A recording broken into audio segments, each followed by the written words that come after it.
Overall, the church has really good intentions with worship. I see a lot of hearts that want to do the right thing, want to worship God with excellence and give Him our best. I think sometimes even good intentions can lead us somewhere we didn't mean to be. I think there's grace for that, but I do think that as a whole, I see the church sometimes focusing on the wrong thing, and I'm guilty of that too. I find myself focusing on the wrong thing sometimes.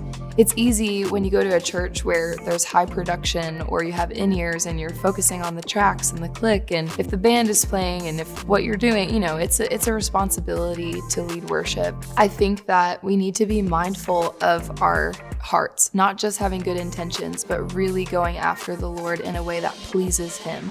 And the only way to know what pleases God is to ask Him and to spend time in His Word and with Him. And so we can be doing all the right things, but not doing them the right way or with the right posture. And so, the church has good intentions to do worship, but maybe what we're missing is just coming back to the purity of what worship is supposed to be. I think God is honored by our excellence, and I think that that's true, but I also think God is just as honored by somebody sitting alone in their room, pouring their heart out to Him in worship. I say that all the time to people.